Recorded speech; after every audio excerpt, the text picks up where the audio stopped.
Okay, so I did some measuring. I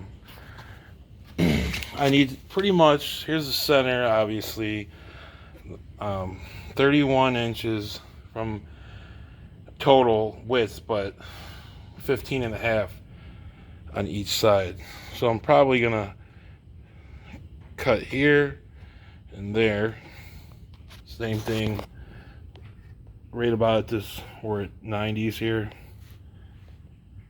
And then this plastic stuff behind it is gonna go to this stuff. That's got to go. Everything else is fine. So once I do that, then all that's left is that front grill part. So as usual, I was gonna stop, but I was looking at it and I said, you know what, I'll just do it.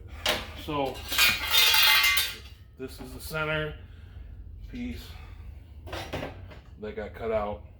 Okay, and then now there's this loose plastic in there, so I just gotta, there's a couple bolts right here. I'm gonna try to see if I can't lift this a little bit so I can just sneak it out.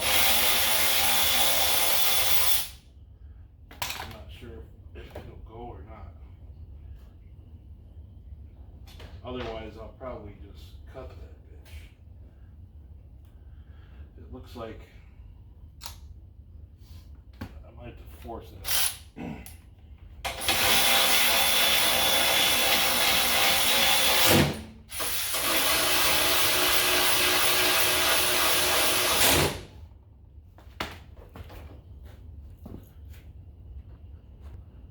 All right, so what I did was on this, it doesn't matter which side. Just take all the bolts out to loosen this side up. And then you can get this out without damaging it. So, whatever, if one day you want to put it back, which I doubt, but you could.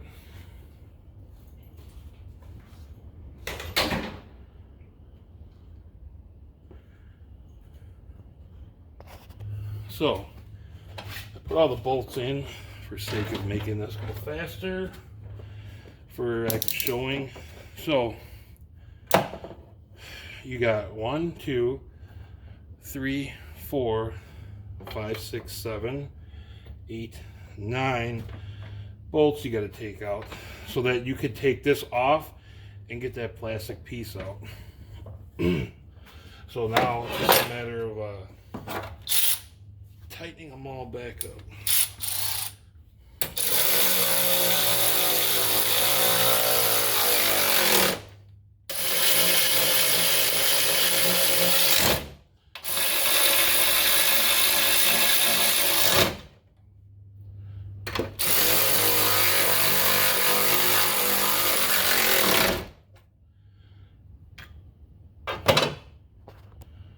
Alright, I had to change out the battery. You could tell it was sounding weak.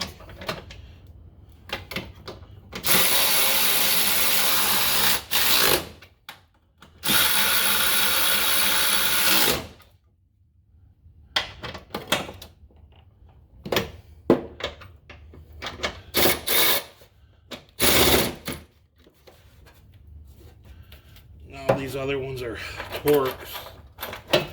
So get on with that.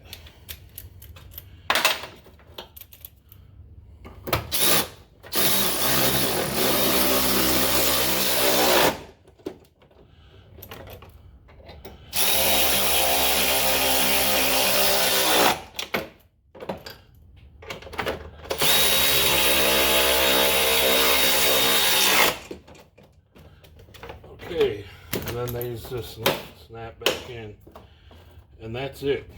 So actually for the bumper, all that needs to be done is the cutout for the fair lead. So went and got crazy and I got it up in there. So God.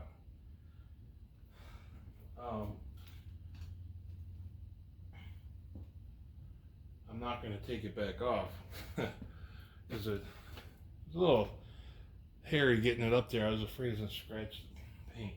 But this hole, I got to change the size until this stack fits through. So I just have to, now I can center it up from from in here so that I can get the exact size I need. And what he did was the fair lead is bigger than this. So if you're off a little on your cut, it's a little larger, wider, it'll kind of hide it a little bit. So that's all I'm doing today, for real this time. So I'm pretty happy that I got at least this thing back up there. And really, if I really wanted to, I could drive it now once I tighten up the 6 bumper bolts. Okay, I got the winch up in there. I put the bumper on and then realized you can't do that first because these bolts got to go in there. So I kind of checked the height of where the things need to be. I put these little nuts underneath just to space it out. When I tighten it, I'm just going to pop those out later. But for this, the winch gets mounted like this. So it's face down and pointing down this way so that when the rope winds up, normally it would come off the bottom, you know, if it was mounted on the front of a truck with this facing forward. So instead, it's gonna reel off the top here. That way it will, we can get more height out of it to come out the fair lead in the right spot.